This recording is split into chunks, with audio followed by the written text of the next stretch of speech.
Hello guys, welcome you all to my YouTube channel stock market. देखिए दोस्तों, कुछ दिनों से बाज़ार में इतना हलचल मची हुई है, आप लोग सब जानते हैं जो लोग शेयर मार्केट से जुड़े हुए हैं।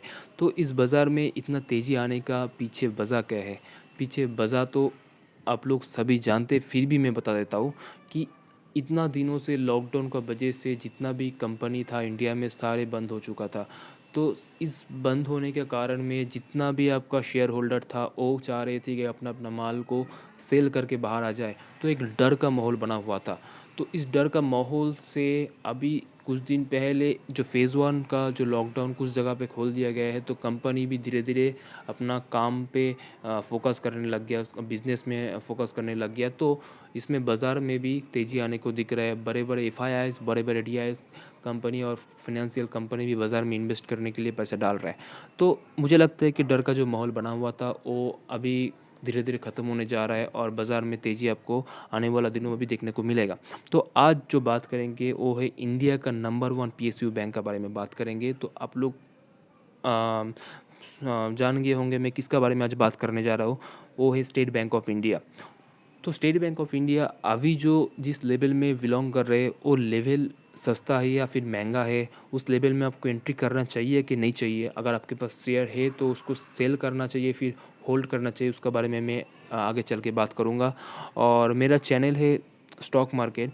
इस स्टॉक मार्केट चैनल को आप सब्सक्राइब करके ज़रूर रख दीजिए, क्योंकि इस चैनल में आपको जेन्युइन इन्फॉर्मेशन मिलेगा स्टॉक मार्केट के बारे में। और धीरे धीरे मैंने डे ट्रेडिंग के बारे में भी बात करूँगा। और एक चीज़ मैं जो आपको बताना चाहता हूँ वो है कि कोई भी शेयर में, कोई भी स्टॉक में इन्वेस्ट करने से पहले उसका भाव उस टाइम के लिए वो महंगा है या फिर सस्ता है वो आपको देखना बहुत ज़रूरी है। क्योंकि कोई भी शेयर में कभी भी एंट्री नहीं हो सकता है। हर एक कंपनी का शेयर में एंट्री और एग्ज़िट का एक टाइम होता है, जिस टाइम में आपको उसमें पोजीशन बनाना है और कुछ दिनों बाद उसको सेल करके बाहर आना है और प्रॉफिट के साथ। तो ये सब चीज़ का जो स्ट्रैटेजी होता है वो जिसको पोजिशनल ट्रेडिंग बोलते हैं, वो सब के बारे में भी हम बात करेंगे आगे चल के। तो चलते हम स्टेट बैंक ऑफ इंडिया का जो नतीजा पेश किया है 5 जून को बॉम्बे स्टॉक एक्सचेंज को वेबसाइट में हम ये नतीजा मैं आपको सामने दिखा रहा हूँ। उसमें देख लीजिए कितना अच्छा नतीजा है, कितना अच्छा नतीजा है। जितना भी बोले वो भी कम पड़ जाए इसका सामने। देख लीजिए 2019 जो ईयर टू ईयर में आप पहले कंपैरिजन कर लेते हैं।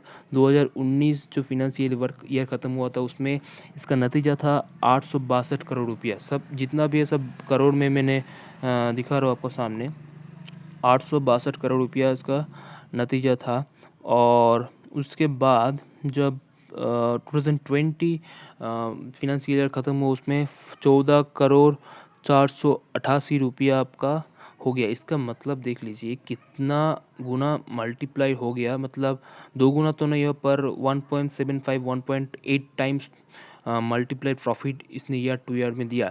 और अगर हम क्वार्टर क्वार्टर मतलब 2019 फिनेंशियल ईयर ख़त्म होने से पहले जो क्वार्टर फोर था, 2019 क्वार्टर फोर और 2020 क्वार्टर फोर का जो नतीजा अगर कंपैरिजन करेंगे उसमें भी देखिए कम से कम 4 गुना इम्प्लीमेंट हुआ है, 4 गुना ज़्यादा आपको देखने को मिल रहा है प्रॉफिट। 2019 में था 838 करोड़ और अभी हो गया 3580 करोड़। इसका मतलब है बहुत अच्छा परफॉर्म कर रहा है स्टेट बैंक ऑफ इंडिया ने। और बैंकिंग सेक्टर का स्टॉक में आपको एक चीज़ जो चीज़ आपको देखना बहुत ज़रूरी होता है वो एनपीए, नॉन प्रॉफिट एसेट जो होता है वो जितना कम होता है, जितना कम करता है जो भी बैंक, वो उसका आगे चल के उस बैंक का फंडामेंटल उतने स्ट्रांग होते जाते हैं। तो इसमें भी देखिए ईयर टू ईयर में आप बात करेंगे जो ऑरेंज मार्किंग करके मैं दिखाया हूँ 7.53% था जो ग्रॉस एनपीए था, वो अभी कम होकर 6.15% हो गया। और नेट एनपीए भी 3.01% था जो कम होकर 2.23% हो गया। तो इसमें हमको ये देखने को मिल रहा है कि इसका जो नेट एनपीए है वो धीरे धीरे और ग्रॉस एनपीए धीरे धीरे कम होते जा रहा है, जो हमारा एक अच्छा संदेश दे रहा है कि ये स्टॉक फंडामेंटली स्ट्रॉन्ग होते जा रहे हैं और इसका जो प्रॉफिट है उसके ऊपर मैनेजमेंट में बहुत अच्छा काम कर रहे हैं, इसका प्रॉफिट भी धीरे धीरे बढ़ रहा है। तो मुझे लगता है स्टॉक अभी बहुत ही कम भाव में मिल रहा है आपको। और इसका आप क्वार्टरली नतीजा देख लीजिए। 2020 मार्च में जो अभी नतीजा आया 4557 करोड़ का प्रॉफिट है। दिसंबर 19 में देखिए 6797 करोड़ का प्रॉफिट था। सितंबर 2000 में 3645 करोड़ का प्रॉफिट था। तो ऑल पूरा प्रॉफिट में ही इस साल बीता है। लॉकडाउन का वजह से आपका 1 महीने या ख़राब गया है, पर फिर भी 4,557 करोड़ का प्रॉफिट इधर देखने को मिल रहा है।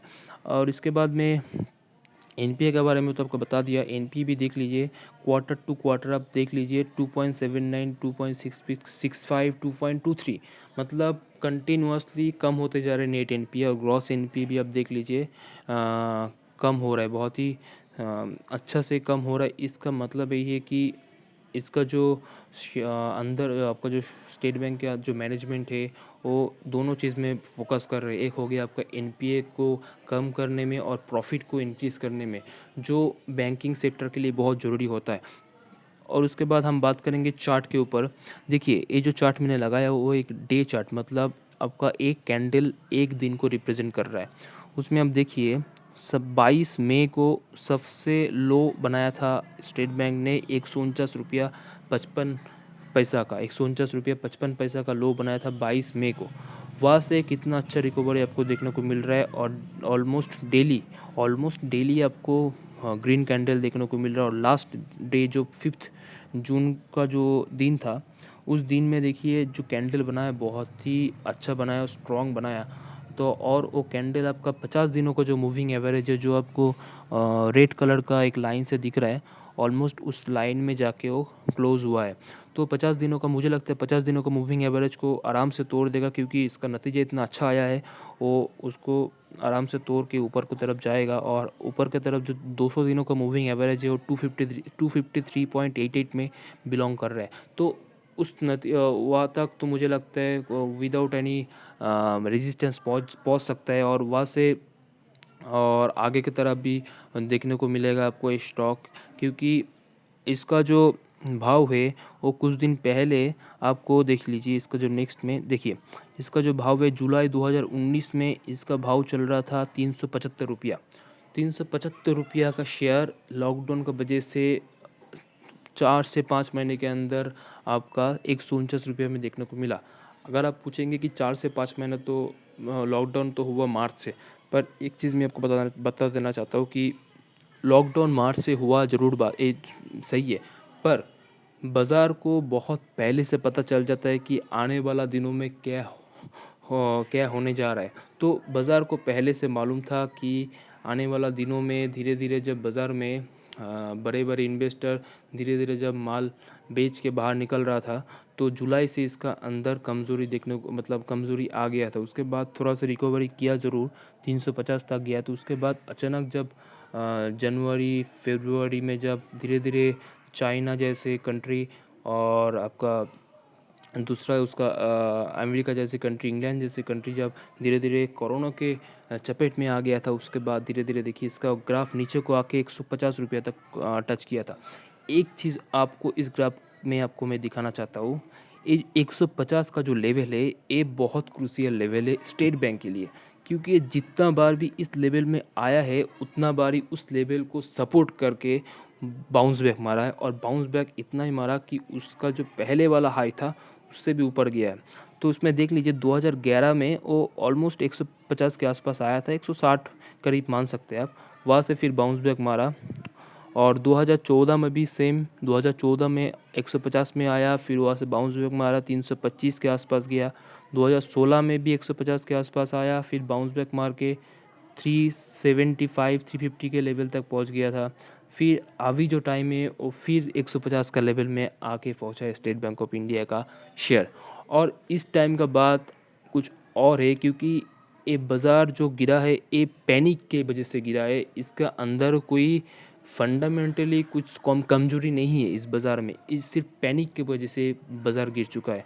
तो इसके बाद आपको स्टेट बैंक ऑफ इंडिया का इतना अच्छा नतीजा आने के बाद आपको ये तय करना है कि इस शेयर में आपको एंट्री करना है कि नहीं करना है। पर मेरा मानना है कि ये शेयर आपको इतना कम भाव में मिल रहा है जो आपको आने वाला दिनों में आपको नहीं मिलेगा। और मुझे लगता है ये शेयर आपका खुद का पोजीशन अपने आप बना लेगा, और 350 का लेवल के आसपास जो ये बिलोंग कर रहा था उस पोजीशन में आने वाले दिनों में आपको इजीली देखने को मिल जाएगा।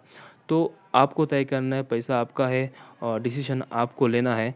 तो मैं ही बोलूँगा कि अगर आपको वीडियो अच्छा लगे तो लाइक करें, मेरा चैनल को सब्सक्राइब करके रखिए, क्योंकि जेन्युइन इन्फॉर्मेशन आपको कोई भी शेयर के बारे में, कोई भी स्टॉक के बारे में, कोई भी कंपनी के बारे में आपको इस चैनल से मिल जाएगा। लाइक करें, दूसरे के साथ शेयर करें और कुछ कमेंट करना होगा तो कमेंट कर सकते हैं मेरा कमेंट बॉक्स में जाके, और सब्सक्राइब ज़रूर करिए। Thank you so much.